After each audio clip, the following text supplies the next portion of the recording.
You know, I was inducted into this party by my mother. Okay, I went through it, and I am a bona fide member of this party. Nobody has more rights than anyone in this party. So nobody can kick me out of the party. What happened was a coup d'etat. That's exactly the way I described it at that time. It was very scary. Scary in the sense that there were so many Ghanaians, prominent journalists, who never saw anything wrong with that. And I thought that, wow, this is an indication that even this, our fourth republic, we need to really be very careful. Because if somebody goes out there, an adventurous, goes out there and does something, I cannot be sure of the press. I'm not attacking you guys, but I cannot be very sure. Because you can have certain prominent people going out there because of one thing or the other, not being true to the values of this country, could go out there and support. It has nothing to do with me. I am a member of the party. If you've succeeded in doing that, they also took invisible forces and things to try and do those things. That's okay. I'm relaxed. I'm still a member of the party. You can't remove me as a member of the party. And as a member of the party, I have obligations towards the party. So I will go out there and exercise those responsibilities. And that is exactly what I did. Is it also the case that the factions within the party led to some of these things that took place, in that there was the belief then that Afoko was aligned, the Afoko then chairman was aligned to President Kufuor, and then, you know, the movement at the time was in support of former President Nana Addo Dankwa Akufo-Addo. Did that play any role? But everybody knew that Nana Akufo-Addo would win the primaries, but it's still elected, the party still elected Afoko. What happened was not by the party. And that's another point that you need to understand, because the party elected us.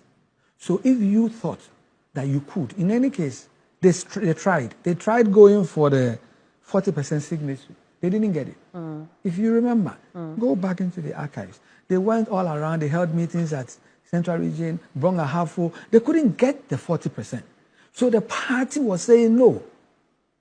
So then it was a coup d'etat.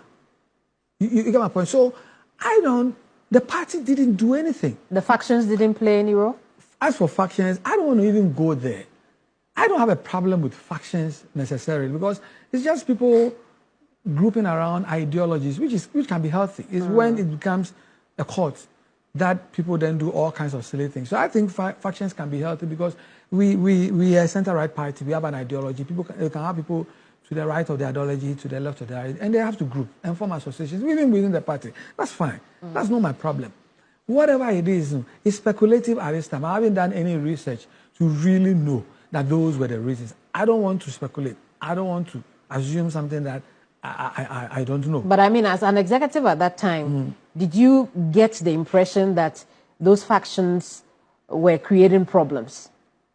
No, I don't know. I didn't really care. You know, because you couldn't really place me.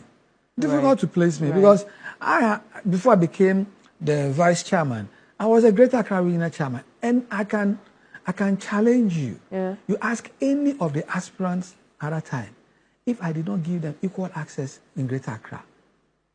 And I can also ask any of the constituency executives if I, Sammy Crabbe, as the Greater Accra Regional chairman, ever picked up a phone to call anyone to support one person or the other. So that's the way I am. But the moment you spoke in support of Kwabena Agyapong and Afoko, who, you know, the party was already trying to... Which party? The party had suspended. Which party? But they were suspended. I'm outside of the party. I can't name names. Because based on party account, they had gone through the process and suspended Kwabena Agyapong and Chairman Paul Afoko. So the question I'm asking is, the moment you spoke in support of, you know, Kwabena Agyapong... against what had been done. Yes. Not for Kwabena Agyapong or Afoko. Get it right. I spoke against the procedure that they had used to remove elected officers. Which is speaking for them, over their suspension? No, not personalities. Okay. I spoke against the process. All right. And I have been, you see, maybe you don't know me. If you had followed my political journey, you would have known. I can mention people. Adwoa Safo. When she was coming into politics, they wanted to block her and stop her. I rose and spoke and made sure that she went for the primaries, challenging Okwe. So Okwe and I, up to now, we're not on good terms, because I did it. You can ask IC Kwe, Archibald Kobna. Archibald Kobna was an assemblyman around Kokomemle. He wanted to contest this institution, IC Kwe. IC Kwe said over in Zebo, because he even thought that by contesting him, was even an affront. I refused. I made sure that he contested him. I can also tell you Abankwah Eba, who became the treasurer. Abankwah Eba was being stopped from running at Clotte Colley. In fact, he took the party to court. I was there when Mark Menu called me. I went there, law committee were sitting and they said Abankwah Eba had taken the party to court. If he didn't, they don't allow him to even run. Okay? I stood there. I spoke to them. They should allow him to run. Finally, they allowed him to run, and he took the case from court. Abankwah Eba. I can just go on and mention many people. Ajesowa, Mohammed Ajesowa, who became the mayor. They said they wouldn't allow him to run. He was a small boy. Where was he from? All that kind of thing. I stood behind and made sure. You can go to Lejokuku. So that's who I am. Even Boache Jaku. When he went against Nana Akufo-Addo, contested Nana Akufo-Addo, we were in Adan one day, and they said they wouldn't allow him to speak. I stood there, and Emile coming on the platform, physically holding charge. I said, he's going to speak. Right. So I am like that. So this is the question I'm asking. I'm like that. By pointing that out, this is the question I'm asking. Do you think you were collateral damage in that? I think that some people had an agenda. They wanted to get something done, and I was in their way. So they did what they thought they needed to do to get the thing done. And I also thought it was a duty and a responsibility that even though the thing didn't concern me, I had to speak against what I thought was going to create problems which will culminate in things that are happening to us now. So I spoke against it. I have no regrets. If anybody tries to go after any position, any use unfair means to go after someone, I don't care what the person has done. I didn't want to get into personalities, if you remember. So I said, I don't know what they've done. Maybe they slave somebody's mother, somebody. I don't know. I don't care.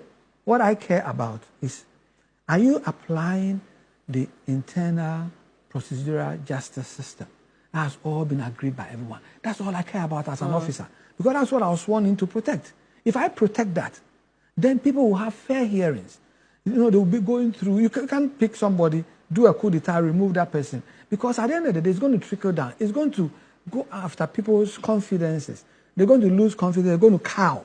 And in this business we are in, we need brave people.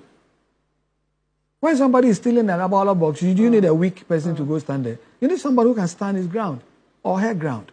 So you end up bringing people who are opportunists. Okay, I don't care about the position. If I can find some money, buy my way through and go and sit there. So when I go and sit there, I'll even go and do galamsey because I need a position to protect myself from galamsey. What does the party stand for?